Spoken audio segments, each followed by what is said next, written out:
Hello, greetings, and welcome to episode 294. We're recording this episode live on September 21st, 2023. Do you remember the 21st night of September? I sure do. This is Human Factors Cast. I'm your host, Nick Roome. I'm joined today by Mr. Barry Kirby. Hello there. It's been a minute, hasn't it? It has been exactly 2 weeks since we sat here in these podcasting chairs, sitting about, talking about human factors and stuff. Well, we got a great show for you tonight. We'll be diving into the world of video games, exploring delightful and sometimes frustrating world of user experience and human factors elements within video games. Later on, we're going to be trying something a little different, something new with a debate on prioritizing intuitive and minimalist UX and UI design, human factors elements, or embracing detailed and comprehensive design in video games as sort of a companion piece to tonight's article. But first, we have some programming notes, and there's an exciting one for you all tonight. So HFES is just a month away. We will be there. Well, I'll be there. Barry will not be there in person, but he will be there in spirit and remotely. Heidi and I will be in person. So stop by, say hi. We'll also have members from our lab hanging out with us. Join us as we broadcast live once again from HFES, the 67th International Annual Human Factors and Ergonomics Society meeting, straight from Washington, D.C. That's right. Get front row access to all the stuff that we're doing, including exclusive interviews, insightful panels, perhaps, and so much more. More to be revealed over time. Our team will be there. We'll be located at the Concourse Foyer, right near registration. So if you're attending the event, swing by. Share your conference experiences with us. If you can't make it to DC, no problem. We got you covered. Stay connected with us. We'll get you all the updates. You can tune in with us at 8 a.m. Eastern. That's 8 a.m. Eastern. We're typically on Pacific time, but 8 a.m. Eastern, Thursday, October 26th. We're going to do it on that Thursday.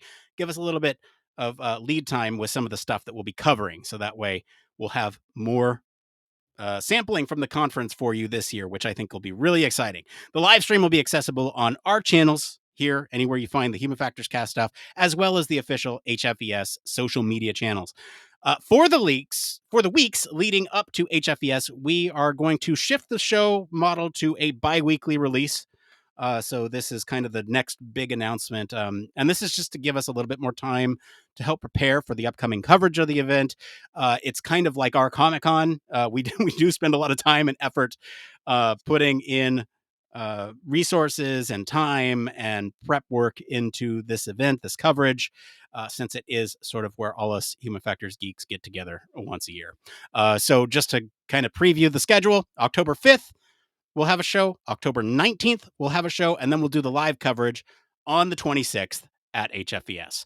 So be there, be square. Any updates from you, Barry? 1202? No, not really. Nothing much, because we've been taking a bit of a summer hiatus and really not having enough time to breathe, never mind interview people. So we will have an autumn program coming up. Details to be announced soon. So what you're saying here is that this bi-weekly cadence is going to be great for giving you 2 hours back on a Thursday.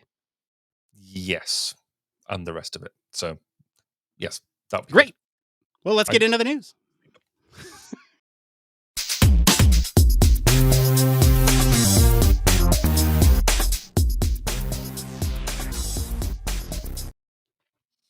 That's right. This is the part of the show all about human factors news.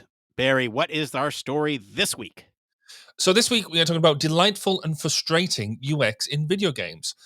So we talked about the impact of human factors engineering in the gaming industry. I mean, did you know that over 40% of the world's population are gamers?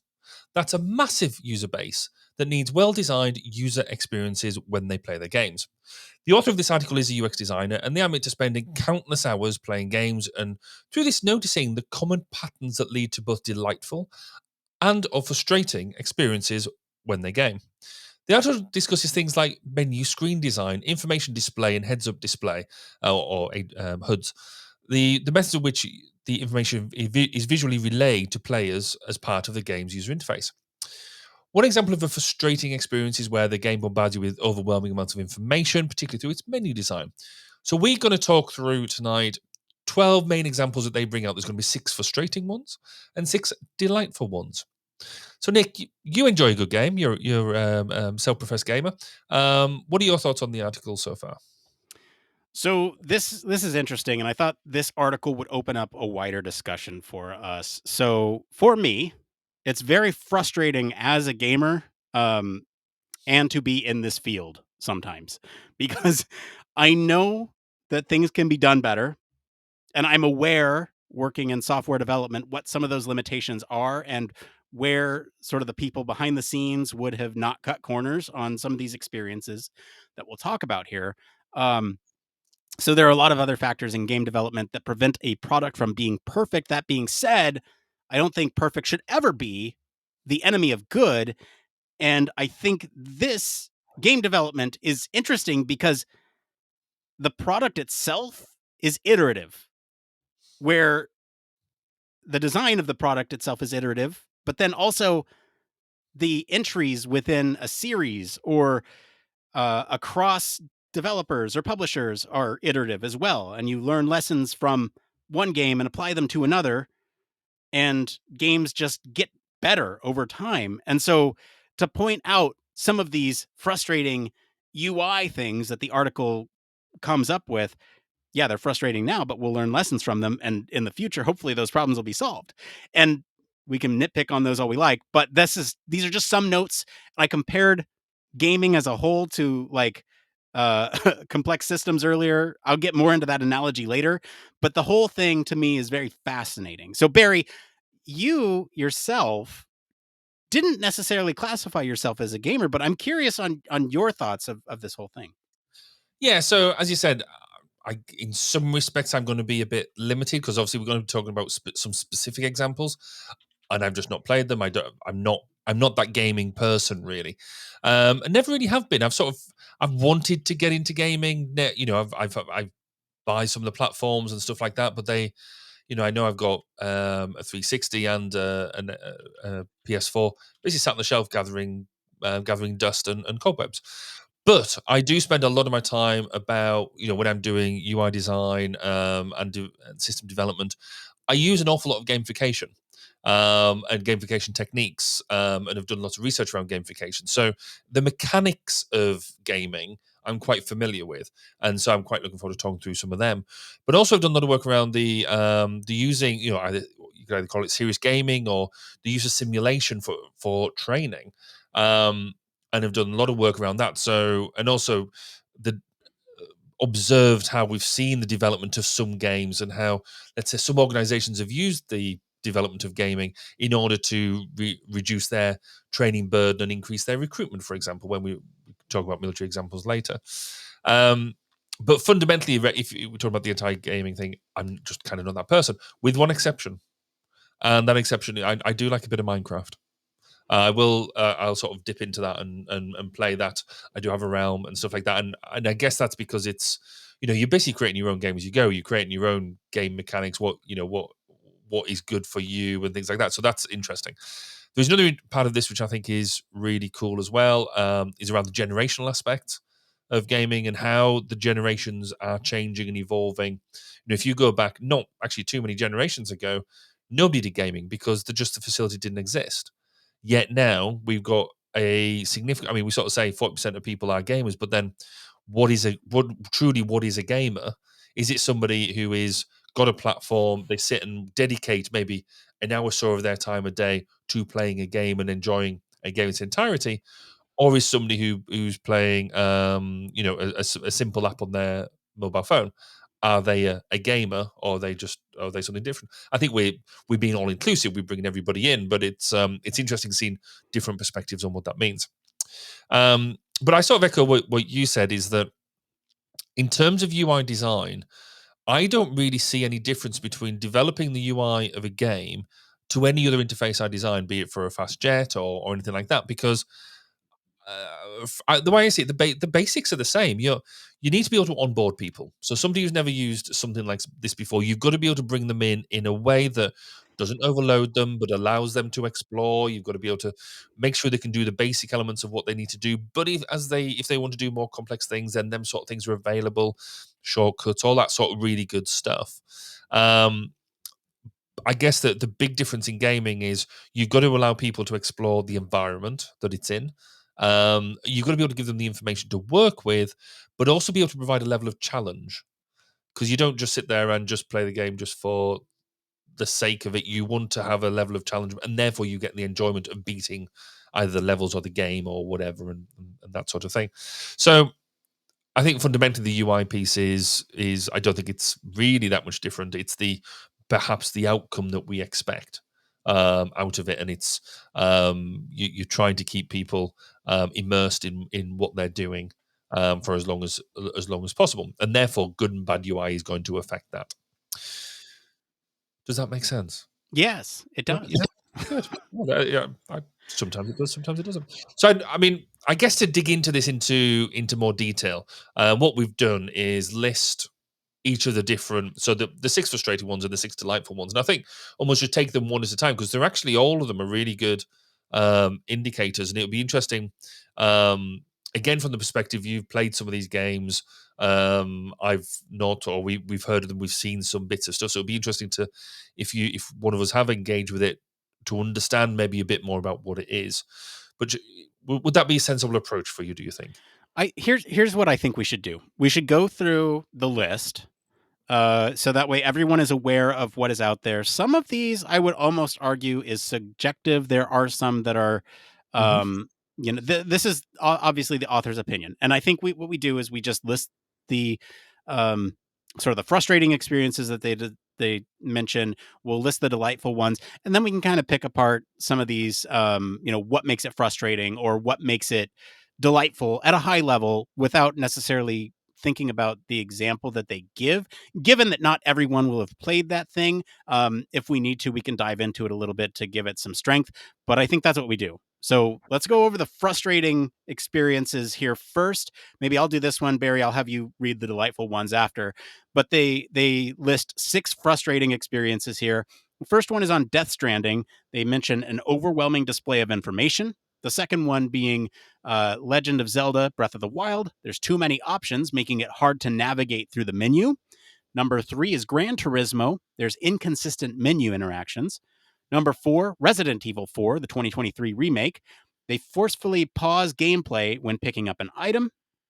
Number five is Elden Ring, lack of contrast in menu screens. And number six, Cyberpunk 2027 or 2077, incoherent menu screens. So, Barry, why don't you go over some of those delightful user experiences? Yeah. So the delightful user experiences that the authors brought out is the first one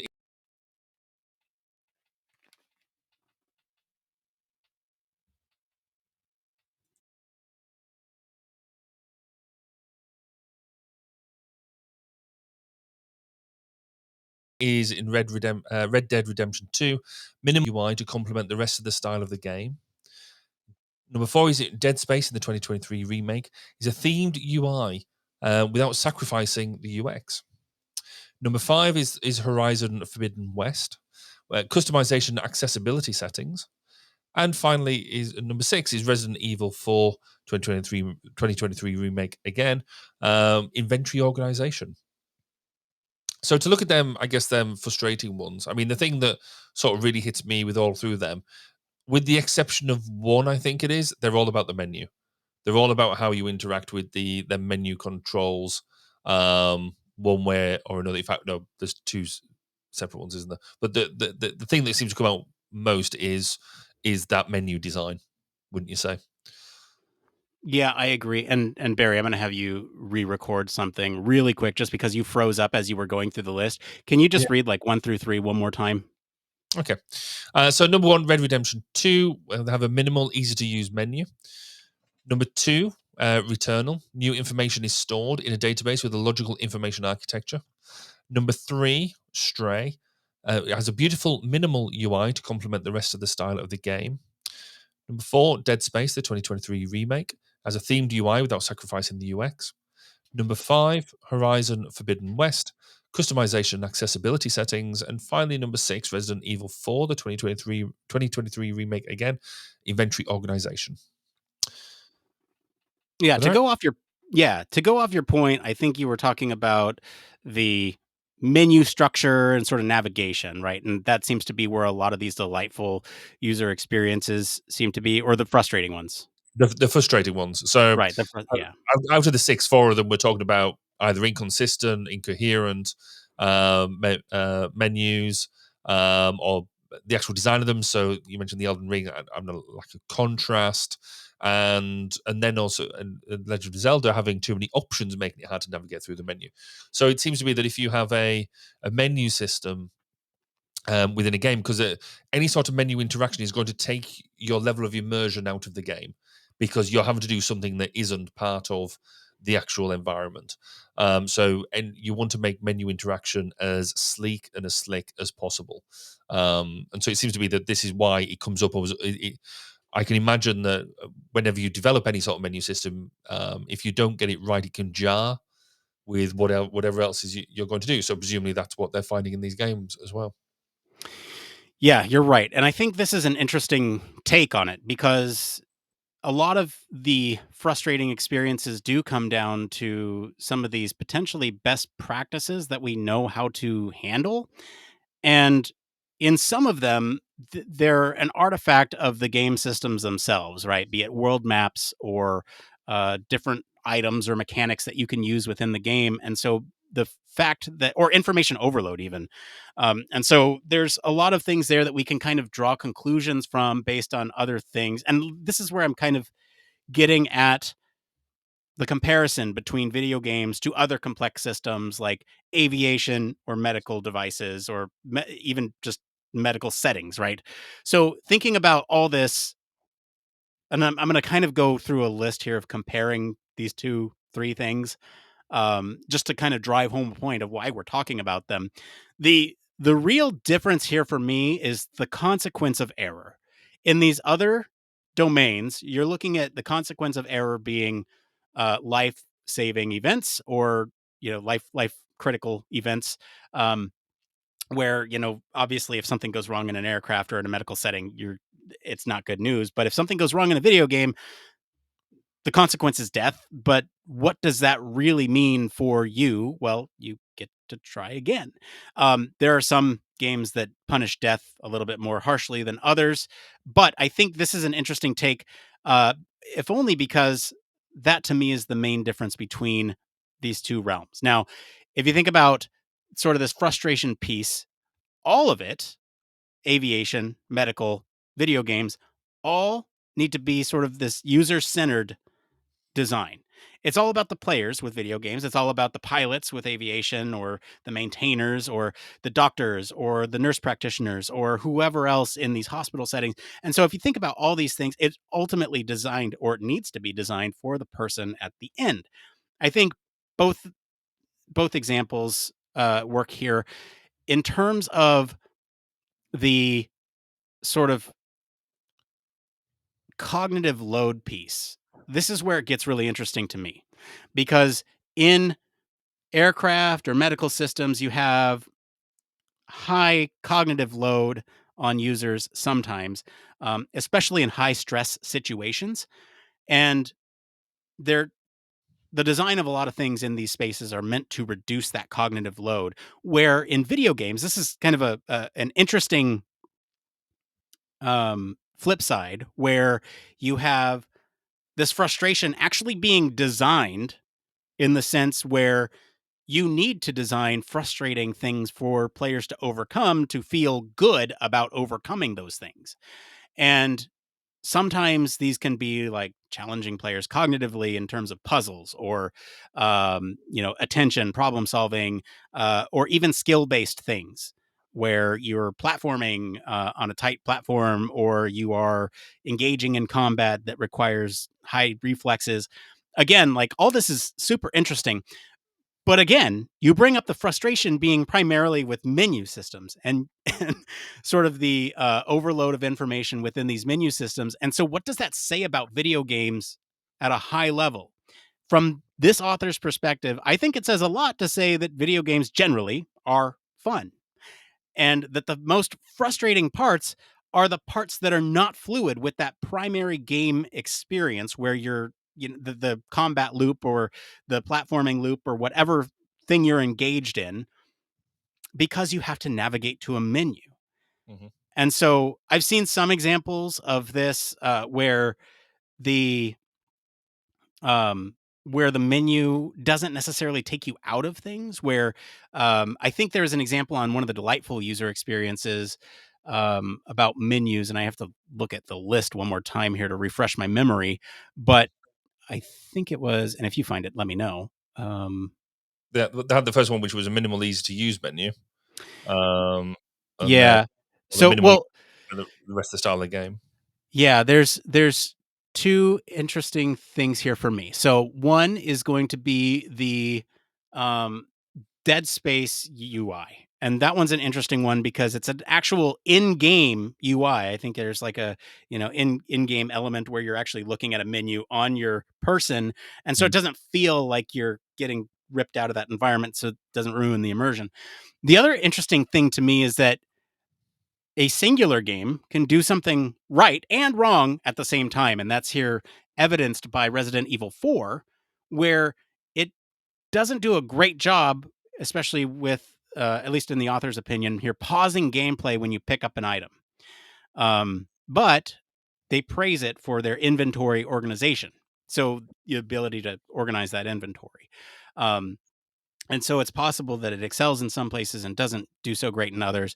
I just think it's interesting that you're right. A lot of this stuff is when that primary thing that you are doing within a game is interrupted by needing to do something else. And how do you make that more fluid? How do you make that more part of the game world? And like, I'll just say from a VR perspective, one of the most incredible experiences that I had was playing the Batman VR game. And the reason being is because your menu and your items are literally on your utility belt. So if you need to change an item, you just put one back on your utility belt, you grab the other one, and you have a batarang instead of a grappling hook, and it's just amazing because it's right there on your person. I think Because what VR really excels at those types of things where it's harder to do those in like traditional um, 3D spaces or 2D games where you have to navigate to something else. I don't know, I've talked a lot. I want to make sure you have an opportunity to comment on some of those things. No, I mean, I think it's really interesting that we need to look at the UI. So the UI goes one of two directions, which I think you've quite nicely encapsulated. One is that you have the game that you're playing, which is the environment that you're working in, and the that menu or any sort of controls that you have that are not part of that environment need to be designed in such a way that they are, they're you can either slip through them quite easily. So you use them. The use of them is nice and intuitive, and it's minimal. So they highlight some of the delightful user experiences, saying, you know, any any menu you've got has got to be minimal. You only need to do what you need to do and nothing more than that. Because what you're fighting constantly, we do a lot of this with when we're using simulation for training. You're constantly got a motivation versus immersion um, thing around it. So the more motivated you are to do something, and the better the graphics, the better the interface, the more immersed you get into what you're doing, and you're constantly trying to fight them to stay in to have a high level of immersion. So the more you're bringing them out of that environment to do niff naff and trivia things, then the more frustrated you're going to be because you're not getting that level of immersion. That that UI that you sort of talk about around having it. So the in I think you said it was in Dead Space where your menu is actually part of your character, and it's done within a way that is part of the gameplay. That's going to help with that. That's going to make sure that you stay more immersed in what you're doing rather than having to almost come out to that high level.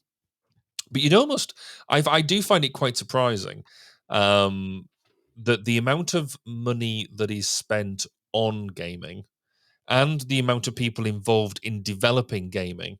The you know, game design is a serious, legitimate career in terms of UX UI development design. It's not just a hobby thing. It's a multi-million pound business, multi-billion pound business, and yet we can still get seemingly these type of things wrong or potentially incorrect. And I do find I guess I shouldn't be that stunned because we get it wrong elsewhere as well. So, or it is done badly elsewhere as well. It just feels like if anybody should be getting UX stuff right, the game industry should be getting it right and almost setting the examples and the trends to the rest of industry. I mean, do you think that is that a legitimate criticism? Do you think? Yes and no. I think there's some interesting things going on with the gaming industry that prevent that from happening. So, the first thing being, there's just the culture of secrecy around video games is a big one, and so you can't necessarily test some of these things with a wider audience that might be your target audience. It's like friends and family that need to sign NDAs, so that way these things are not released ahead of time because it's like I said, the culture of secrecy in that industry is insane. Um, and that's why leaks are such a big deal. It's why you don't hear about things for a very long time until a trailer is ready. You might hear rumblings or something, but nothing confirmed until you see a trailer. And it's very different from other entertainment media like movies where you hear about a movie and then sometimes it gets canned even before it makes its way in development. And the expectation is very different for both industries. It's fascinating from that perspective, but I think that culture of secrecy prevents a wider user testing base. Mhm. Sometimes you'll have these big betas for a popular game, and they'll do an extended beta where they're kind of mostly done with the thing, and then they're making smaller tweaks. But some of the like biggest pieces within the game are already set in stone, and it's more difficult to change those and what types of things are going to there's all this speed accuracy trade-off with development that not everything that gets like if developers, designers, UX practitioners, human factors folks had their way, it'd be a perfect system every time. But because there are realistic timelines that you need to make in order to make a game shippable or a product shippable, um, and if it's not sort of a live service game, meaning it's not an extended period of time that that game is out and you can't iterate on it, there needs to be some level of sacrifice. And are you going to fix, a menu system, or are you going to fix, a game breaking bug that causes your system to crash and erase all your save data? And I think they would argue that that takes a little bit more priority. It's basically like instead of saying, do you want to make the plane easy to operate? Well, let's make sure the plane can fly first. Is kind of the analogy there. But it's an interesting that one again, isn't it? Because to take it into the analogy of using the plane or any safety critical system is the outcome is almost really well defined.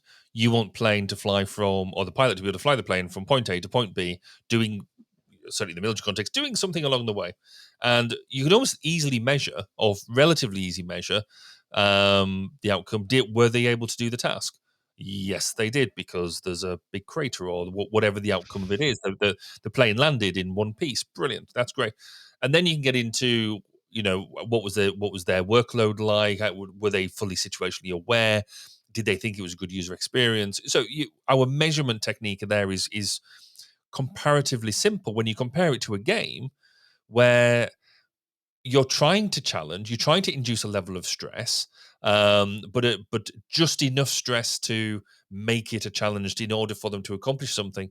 Keep them immersed into a game. You're wanting to, because certainly nowadays, a lot of like the bigger games are around allowing you to tell a story, allowing you to be part of a narrative, allowing you a level of interaction, but really, whilst you look like you've got complete freedom of action, actually funneling you down a predetermined path, or one of a very small number of paths, whilst making you think you can go and do anything you like. Very different challenge there to you get to the end of the game, because some people think that to be if you're able to finish a game, then actually the game has failed because you've not been given that level of commensurate challenge to finish. Other people, if they can't finish the game, they think they've wasted the money because they couldn't find their way through it, and therefore they've blown the cash. They wanted it. They want to get through it all, have the trial, and see the end credits. So it's having that very broad level of what customer acceptance looks like or what customer delight looks like is very different from, I guess, what I'm used to in the normal design world. And Just fascinating. that is another fascinating aspect of this, because you have like the Souls-like games, which, if you're unfamiliar, they are essentially really hard games. Like, precise combat, you have to parry at just the right time, dodge at just the right time, manage your resources. If you don't, the punishment for death is very high. You get sent back with none of the resources that you gathered since your last sort of save. Um, you have to trek all the way back to where you died to gather those resources back, and hope that you can, get yourself safe or finish off that monster that ended up killing you in the first place. So there's been sort of a large argument or debate, if you will, around whether or not these types of games should include things like accessibility settings to let anybody be able to play those at lower difficulty or whatever. And the sort of counter argument is that, well, that's not part of the core game, because you can't, because it's hard by default. Why would you Mm. reduce the difficulty? And then the other half is like, yeah, but that game is not accessible to a lot of people who don't have the time or patience to play it. And then the other counter argument is like, well, but that's the designer's vision. That's the vision of the game, is to be hard. Why should they make it easy for people? And then it's like, well, because if they want to make more money, then they would make it accessible to more people, and more people would buy it and play it, and they'd make more money. You go back and forth. And so this is a big debate in the space. And whether or not you're on one side or the other, I think, as highlighted by this list that we're looking at here, and just this list, we've talked about inventory issues, but we're also talking here about accessibility settings. That's Mhm. another theme that I'm noticing here. Uh, Customization, accessibility settings. You also have things like lack of contrast being a frustrating experience. Um, there's huge pushes lately for some of these accessibility settings, like such as remapping buttons to be more comfortable for you, and being able to engage in sort of these high contrast modes or colorblind modes that allow other users to see those types of things that, for whatever reason, they can't, or are easier to see for them. And so that's another theme that I'm noticing here. And at what point does the gameplay go from difficult by design to accessible by design? And where is that line, and where should it be? And I think we can kind of get into that with the debate a little later. Um, but it's just another thing that I'm noticing here, as we talk about sort of this frustration within video games. It goes beyond the UI elements here that we're seeing. It goes beyond, um, even the video game itself. Like I said earlier, these are complex systems. You're playing on a system. In Mhm. the early days of the PS5, when you had versions of games that would come out that were both PlayStation 5 and PlayStation 4 compatible, you had users on the PlayStation downloading the PlayStation 4 version when their system could handle the PlayStation 5 version, and it would load much faster and it would handle graphics much better, and you'd have very different experience. But they would download the PlayStation 4 version because the store wasn't easily understood. You didn't know what the differences were between the two versions. And so that's a system-wide thing.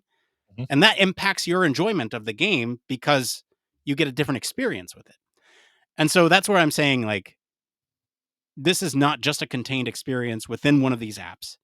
Because if you play a game that's cross compatible on your phone versus on your Steam Deck versus on your PlayStation or your computer, you're going to have a different experience based on how you get to that thing. Do you access it through a launcher? Do you access it on your home screen? Do you have to put in a disc to be able to play it? All these things contribute to the end experience. And it's just fascinating to see how it all comes together. And it's kind of amazing in a lot of ways that we can get a tube full of people flying through the air. It's kind of amazing in the same way that all this is working from a software perspective too. Like, if you think about, like, even just the complexity of us talking here, I know we've geeked out about this before.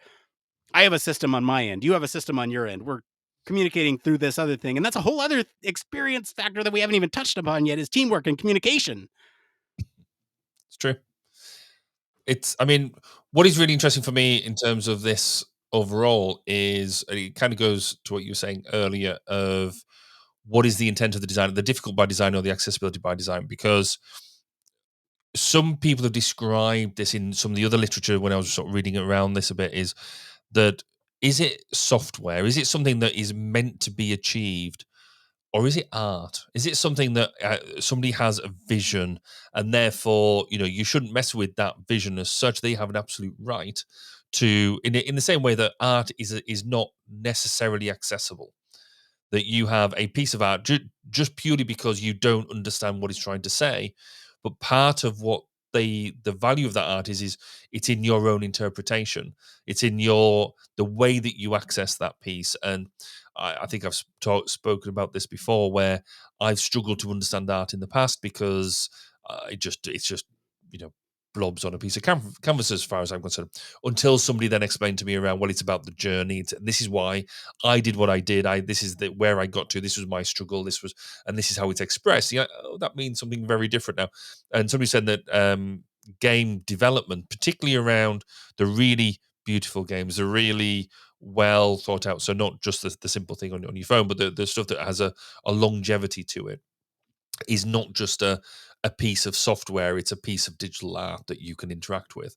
I thought it was an interesting take on it. I'm not necessarily completely bought into that, but I can see, given, you sort of mentioned like different types of software engagement, I remember my early days of having a game was on a Commodore 16, where you put the tape in, you waited what felt like a few days for it to bring up the tape, and you got the really simplistic interface that had no style around it whatsoever. The aircraft simulator was really, really basic. All the way through to compared to what you got now, it has been such an evolution. It's unreal.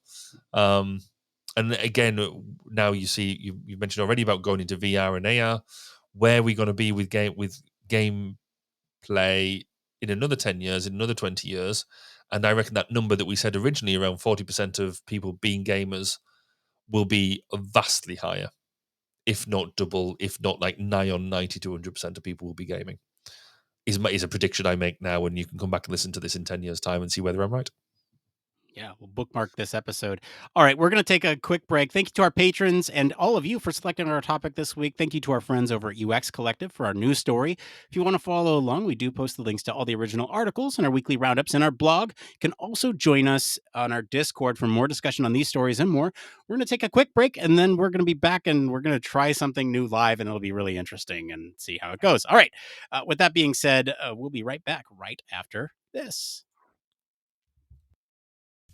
Are you tired of boring lectures and textbooks on human factors and UX?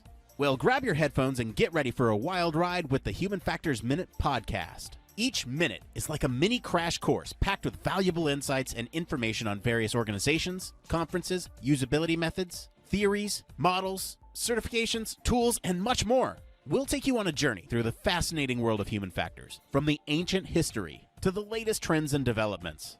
Listen in as we explore the field and discover new ways to enhance the user experience. From the Think Aloud protocol to the critical incident technique, focus groups, iterative design, we'll make sure that you're the smartest person in the room. Tune in on the 10th, the 20th, and the last day of every month for a new and interesting tidbit related to human factors. Don't miss out on the Human Factors Minute podcast, your ultimate source for all things human factors. Human Factors Cast brings you the best in human factors news, interviews, conference coverage, and overall fun conversations into each and every episode we produce. But we can't do it without you. The Human Factors Cast network is 100% listener supported. All the funds that go into running the show come from our listeners. Our patrons are our priority, and we want to ensure we're giving back to you for supporting us. Pledges start at just $1 per month and include rewards like access to our monthly Q&As with the hosts, personalized professional reviews, and access to the full library of Human Factors Minute, a weekly podcast where the hosts break down unique, obscure, and interesting human factors topics in just 1 minute. Patreon rewards are always evolving, so stop by patreon.com/humanfactorscast to see what support level may be right for you. Thank you, and remember, it depends.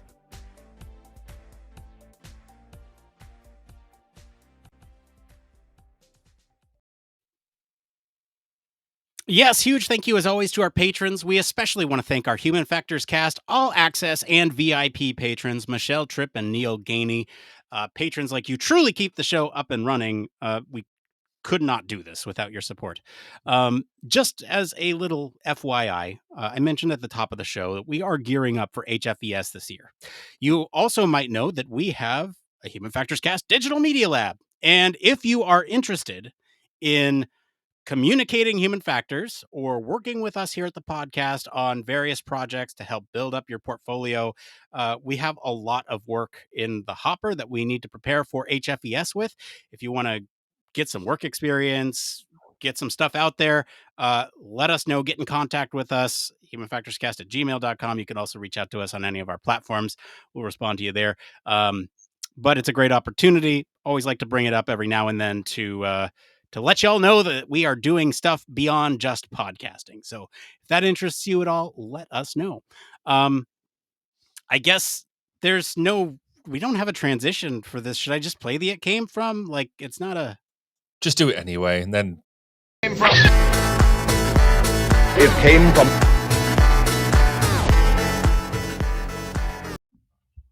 It came from the debate stage. I don't even know what to call this. So just to be completely transparent with all you listening, we wanted to freshen up the format a little bit. The It Came From's, let's be honest, we're getting a little stale sometimes. A lot of the samey questions after doing this for 7 years, 7 years, 8 years. No, 6, what, a long time.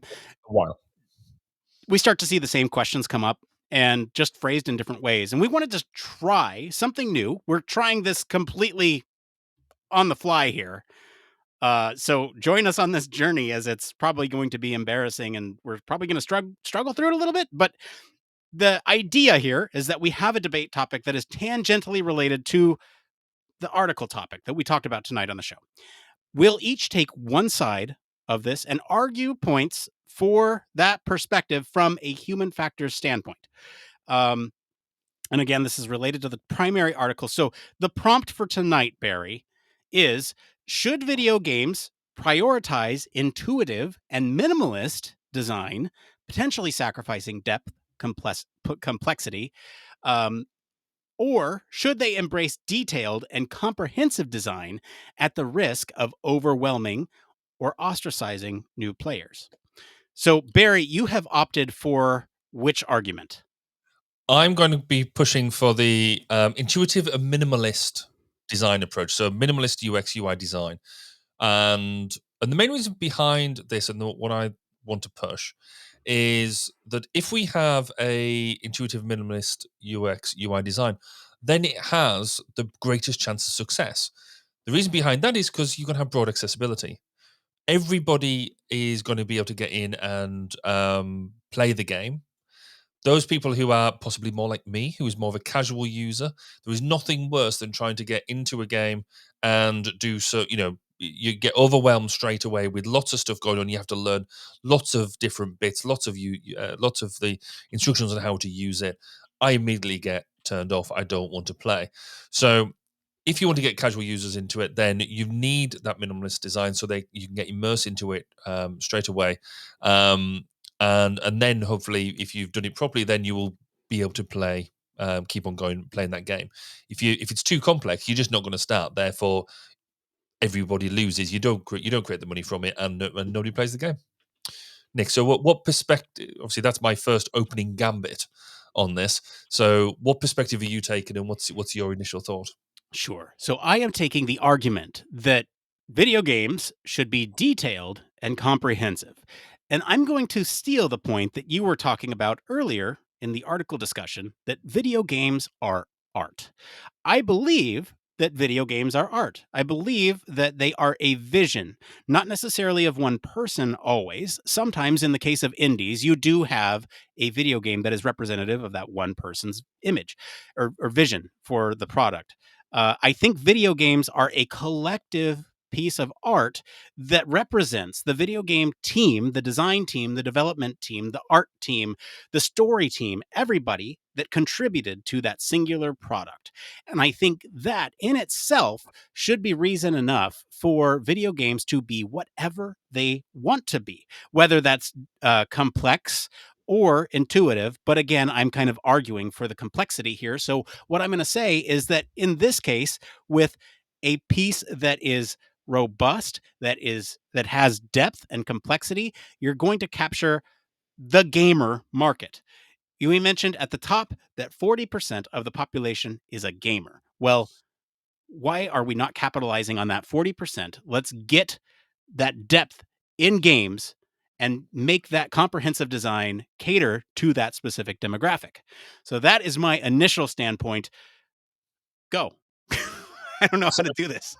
No, exactly. I mean, so if we're going to maximize a broader engagement base, then two things are important here, and I'm going to crew about two of my points into one. Really, firstly, you've got to get people playing the game faster. You've got to get people actually from the point of either downloading it because it could be on your phone or onto your platform. You need to be able to get them using and enjoying the game as quickly as possible. So the faster you onboard somebody, the better it is. The only way you onboard people quickly is either through lots and lots of training beforehand, which we know from complex systems. We talked about it in the main article. You put people on training courses. We don't put people on training courses for computer games. It's just not done. So therefore, the only other way to get people fast on board is to minimize the amount of interaction they need to learn in order to interact with that game. So therefore, in order to get people into the game quicker and therefore enjoying it quicker, you have to have an intuitive and minimalist UI. I mean, it kind of, for me, it's a slam dunk. I win. Everyone's happy. The second point along with that, though, if you've got a minimalist UI, you've then reducing the amount of cognitive load you need to actually mechanize the game, which means you can then go back to, and I'm going to steal my own point. If this game is art, it means that if you're not having to worry about how much cognitive load you're processing on developing game mechanics, or game interaction, game system control, you've then got more cognitive space in order to enjoy the art, enjoy the experience, make the most of the gameplay itself, and more people can do that. Going back to the my original point, because that folds in, that means more people can access it, and fundamentally, therefore, you make more money. Okay, let's go back to that first point about onboarding and getting people on. Not all games are intuitive. And I know you're arguing for intuitiveness, but there will still be a subset of the population who will need to go and refer to some guide to be able to play a game. By making these systems more complex and including more external including more resources on how to play the game included in the game itself, it will sort of eliminate the need to go out, look at sort of some of these external guides, look at wikis, forums, YouTube videos on how to do something, and it will be better for those types of players who want all their resources in one place. Now, to get to your second point, it's art, and it basically the cognitive load aspect of it. Well, if you make a game more complex, you're looking at supporting potentially more diverse cognitive styles. Not all players process information in the same way. If you have a detailed interface, you can cater to some of these diverse cognitive styles, or hell, I'm going to go out even on a limb here and say neurodivergent folks, and say you can offer people multiple methods of interaction for customizing their experience to exactly how they want. So you could design the game your way, or you, the player, can specify how you want to play with this complex level of settings. Now, I'm not saying that these are not intuitive to use. It's just more complex rather than minimalist. But I think what you've just explained would absolutely be attractive to a small subset of hardcore gamers, people who are willing to invest time, effort, and energy into immersing themselves into learning how to work with that game, which is brilliant. And actually, that subset of people will more than likely pay a lot more money for a single instance of a game, which is fine. However, if we want to be inclusive and bring in a broad range of people, then actually you having that detailed, rich onboarding experience will just put them off. The other piece around that as well is the more complex your interface, the more what we've termed richness here, the more options you've got within there, the bigger chance you've got of making errors. And there's two level of errors here that I think are really useful. There's the first level of error that you want to have in there because that's the challenge of the game. When you've got the gameplay itself, you want people to fall into the crevasse, to get shot by the sentry, whatever it is, as part of that gameplay. What we don't want is people choosing the wrong option, the wrong selection as part of the game mechanic. Sorry, as the game organization, the game control, as opposed to just badly utilizing a game mechanic. So there is, if you have too much complexity, if you have to really sort of think about what you're doing, it can either jar with the gameplay, or it can basically force you to make errors, which will just ruin your user experience, your gameplay experience. Okay, counterpoint on the user error. If you design a system that is more complex, you may be able to develop something that's adaptive in its learning style. So if it determines that you have died to this thing 5 times, so maybe it lowers the difficulty of that. Adjusting that information and sort of the things available to a person in a complex UX system within a video game will be largely based on the player behavior. And so by making it more complex, you're actually making it easier to use in some way for performance and behavior, because you are making sure, especially with adaptive learning situations, that you're making sure that they're always challenged but not overwhelmed. That's a stretch, isn't it? All right, with that stretch, I think we got to end it there. I mean, this was the test drive. Let us know how you all think of this like debate format. I think it's an interesting take. Maybe we'll like source some prompts from you all in the future on some topics, but it was just something we want to try. I think it was. I don't know about you. I thought it worked better than I anticipated it did. Yeah, me too. Yeah, I thought it was quite good from that. What we need is almost some sort of vote at the end of it. Who won?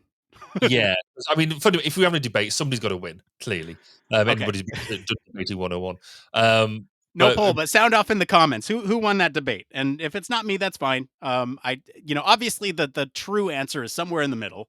I think both Barry and I would agree there. It depends. The true it depends answer. But sound off in the comments. Let us know what you think. Okay, and I think with that, it's just time for one more thing. So Barry, what is your one more thing this week? So my one more thing this week is very exciting. Anybody who's been around drones and stuff like that knows, particularly in the UK, things have been getting a bit harder to fly drones. So because more people have them, there's invasion of privacy issues, etc., etc. So you now, to fly almost any sort of drone, you now have to get certified one way or another. So which means that there is effectively a textbook or an online textbook that you have to know the ins and outs of, the basics of the law. So how close you can fly to people, how close you can fly to buildings, what weight you can fly, etc., etc. How to look after your drone, all that sort of stuff. So I've done my learning, I've completed my course, I got my certificates, in fact, 2 certificates, my operator certificate and my flying certificate. And I've bought myself a little secondhand drone, and I went out flying my drone the other day, which was hugely exciting because I've had a drone before, like sort of 10, 15 years ago, and it was very hard to fly. It was very clunky. The way of flying this thing now, and I paid just £120 or 100, £110 off eBay, secondhand drone. What did it delight to fly? Absolutely brilliant. You know, the stuff that used to cause you so much hassle, like taking off properly, landing properly, it's all just one button stuff now. You know, so the stuff that was difficult, like really difficult, and could really damage a drone, it now handles automatically. You can still do it yourself if you want to, but you've got one button. If you get into like completely flustered or whatever, and you do that, then it works. So I've now got my drone. That's really good. What that I hope will give us is my longer standing aim here is to then bring that into the business. So we were running some trials the other week, and what I like setting up. So if you're doing a particular thing, you set up all around cameras to record video, record stills for post trial analysis. What I was missing was an overhead shot for this particular thing, and I wanted something. I was trying to work out if I could have mounted a camera up high, I could have done X, Y, Z, and I was like, I could have just had a drone just hovering at that point and recording, because it would sit there for 20 minutes and do that. And be autonomously doing that. Could I do that? Would that be a viable thing to do? So I'm hoping this is my first step to improving my trials capability of having drone overhead shots when I run trials. I'm very excited. Amazing. Hey, when you fly, do you fly FPV or do you fly just like Visual. okay? So it's interesting because in UK law, you cannot fly just FPV. If you're flying FPV, you've got to have somebody else alongside you, eyes on the drone, manual eyes on the drone, so they can be watching whilst you're flying FPV. Interesting. Because when you're flying FPV, you don't get a full situational awareness of what's going on around you. So it makes sense about why we do that. Ironically, I was flying. There's a picture of me taking a picture of myself whilst I'm looking down at my controller, where the camera is, and you can clearly see that I'm not watching my drone. I'd have somebody else doing that for me because of that thing. It was a really bizarre, almost circular argument there. But then it was quite funny because my son was doing the watching, and he's like, "What am I looking for?" And I'm just like, "Well, there's nothing else around. Don't worry about it." But you know, it was a you can see putting that out there. It was a weird thing. But yeah, it's fun. What about you, Nick? What's your Fascinating. one more thing?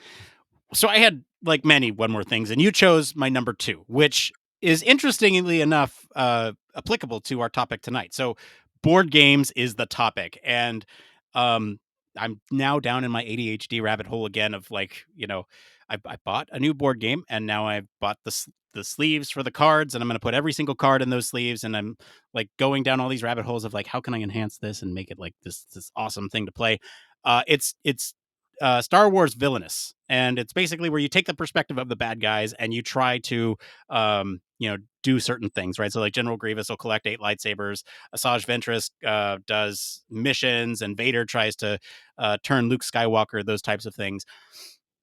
And it's really interesting because the systems, we were talking a lot about systems tonight, it's complex enough that it offers a variety of different gameplay approaches to these accomplishing these scenarios.